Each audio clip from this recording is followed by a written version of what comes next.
ગોલી ready? હા. Striker ready? તારે ટક એટલે સ્ટ્રાઇક કરવાનું છે, તારે ગોલ કરવાનું છે. Referee ready? હે? બારની લાઈટ રેડી? ના જમીન. હા જમીન છે, પેપર લખે છે. બાર રેફરી રેડી? હા તો બસ હેડો.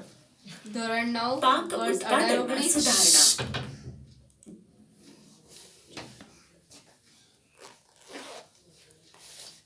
મગજ અને શરીર એક સાથે કામ કરવું જોઈએ.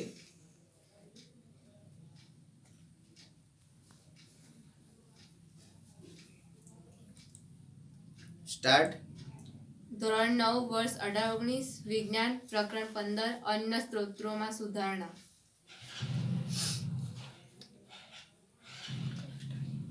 Improvement in food resources.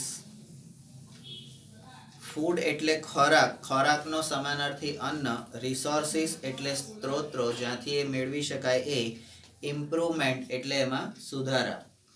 બરાબર? તો ઇમ્પ્રુવમેન્ટ ઇન ફૂડ રિસોર્સિસ. તો 15મા પ્રકરણની અંદર આપણે આપણા ખોરાક માટે જુદી જુદી વનસ્પતિઓને પ્રાણીઓના માંસ મટન ઉપર આધાર રાખીએ છીએ.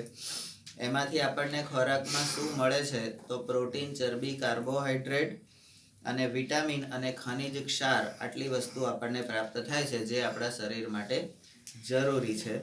બરાબર? કયા કયા વસ્તુમાંથી શું આપણને મળે છે એ આપણે અહીંયા જોવાનું છે. અને આપણે આપણું એક જ વીઘા ખેતર છે, તો 1 વીઘા ખેતરમાં આપણે બાજરી કરીએ છીએ તો 50 મણ બાજરી થાય છે.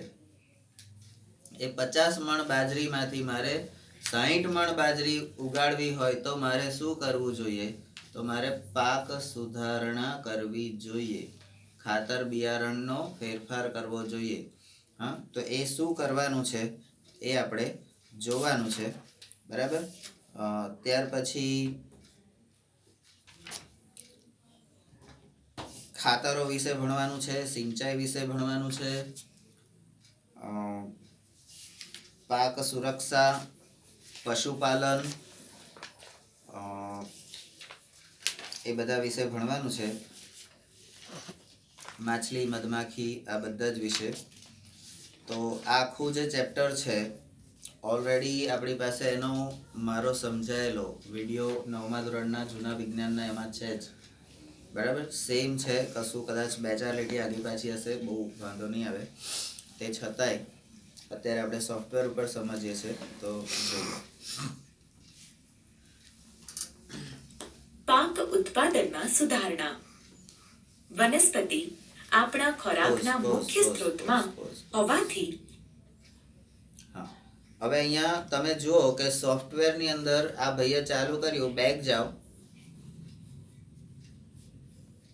પ્રસ્તાવના આવી જ નહીં, ડાયરેક્ટ પાક ઉત્પાદનમાં સુધારણા આવી.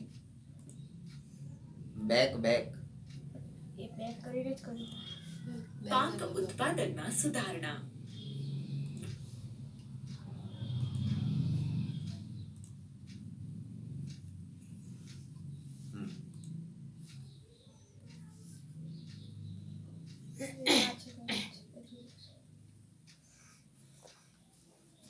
તો તમને એક લિસ્ટ બનાવવાનું કીધું હતું કે એની આ તમારા 9માના એમાં પાક ઉત્પાદનમાં એટલે 15મા ચેપ્ટરમાં ડેટા બરાબર નથી.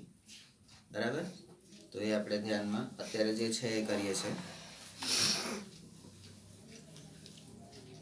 સ્ટાર્ટ.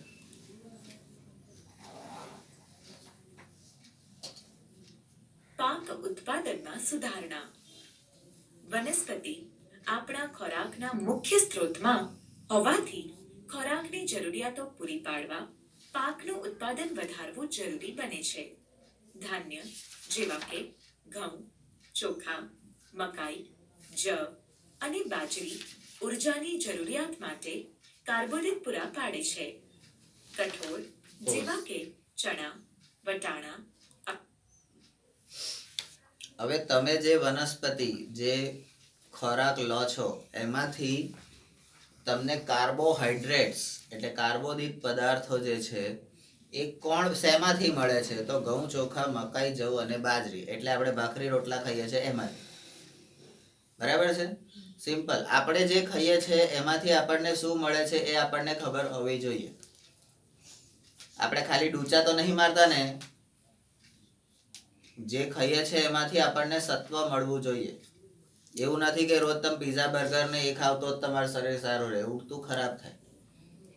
આપણે જે ખાઈએ છીએ એનાથી આપણને મળવું જોઈએ. ત્યાર પછી આગળ વધો.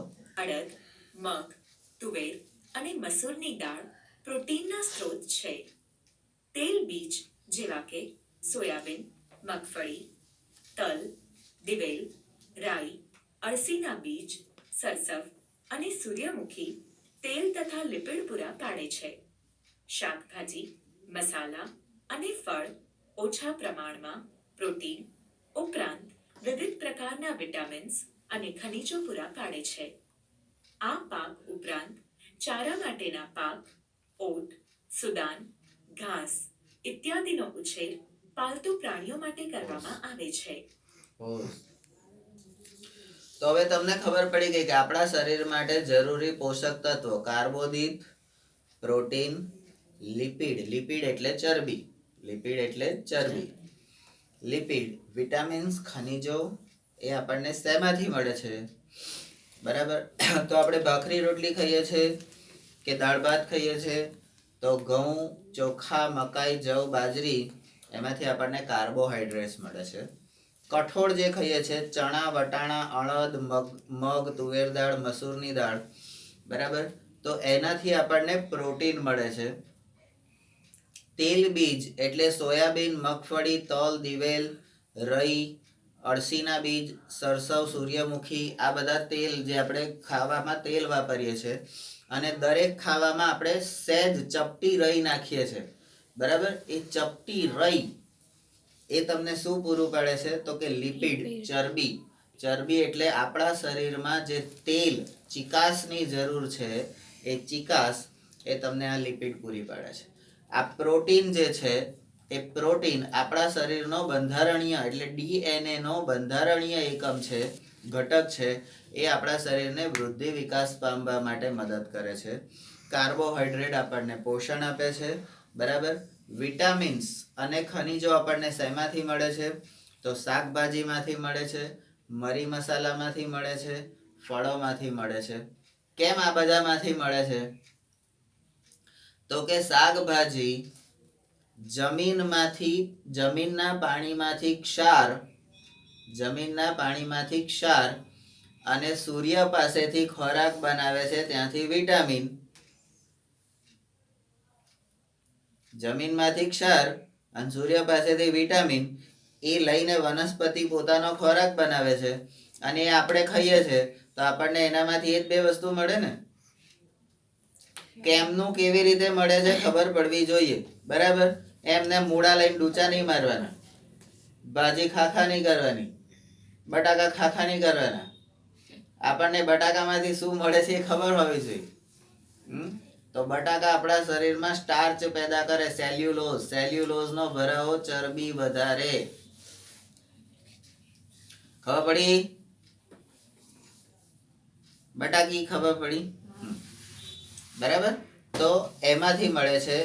ચારા માટેના પાક, બરાબર, આ બધા ઢોર હોય એટલે ઢોર જે લોકો રાખતા હોય એટલે આ બધા ઢોરો એટલે હોય જેની પાસે એટલે ઢોરો હોય જેની પાસે પછી પાછળથી બોલવાનું તો એ લોકો માટે ચારા માટે વસ્તુ જોઈએ તો ઓટ. આ ઓટ એ શું છે? તો એક પ્રકારનું ઘાસ છે. બરાબર. સુદાન તો એ શું છે? એ પણ ઘાસ છે. બરાબર. આપણે કોઈ દાડો આપણા ઢોરને ઓટને સુદાન ખવડાયા છે? શું? ક્યારે ખવડાયા છે? શું? હા. ઓટ શું આવે? હે? કાંટા જેવું આવે. હા. અને સુદાન ભૂલી ગયો ને? આજ ઘેર જઈને તારા બાપાને પૂછજે અને એ શું કહેવાય એ પૂછીને કાલે તાર કહેવાનું છે. બરાબર. આખા ક્લાસમાં. બરાબર. ઓટ, સુદાન અને ઘાસ, બરાબર, તો એ આપણે પાલતુ પ્રાણીઓના ખોરાક માટે આપણે રાખીએ છીએ. બરાબર. ચલો. વિવિધ પાકને પોતાની વૃદ્ધિ અને જીવન ચક્ર પૂર્ણ કરવા માટે વિવિધ આબોહવાકીય પરિસ્થિતિ, તાપમાન અને પ્રકાશ અવધિની જરૂરિયાત રહે છે. કેટલાક પાક વરસાદની ઋતુમાં જૂનથી ઓગસ્ટ સુધી ઉગે છે. આવા પાકને તારો એરો ત્યાં પોઝની આસપાસ જ રહેવો જોઈએ અને જેવું પોઝ કહું એ તરત થવું જોઈએ. બરાબર. હવે આપણે કહીએ કે ભાઈ આપણને આ બધું પાક દ્વારા મળે છે, હા, બધું જે પાકે ખેતરમાં એનાથી મળે છે. બરાબર. તો એ પાક શેની પર આધાર રાખે છે? પાક કેવી રીતે થાય છે? તો પાક તમારી આબોહવા એટલે તમારી આસપાસની આબોહવા, વાતાવરણ જે છે, ભેજવાળું છે, સૂકું છે, શિયાળો છે, ઉનાળો છે, ચોમાસું છે, એની ઉપર આધાર રાખે છે. એક. બીજું શેની પર આધાર રાખે છે? તો તાપમાન. અમુક શાકભાજી, અમુક આપણે ખેતરમાં પાક કરીએ, બહુ જ ગરમી પડે તો આપણે કહીએ છીએ પાક બળી ગયો. આપણે ખેતરો વાળા છે મોટે ભાગે, એટલે બધાને ખબર છે કે પાક બળી જાય ત્યારે શું દશા થાય. આખા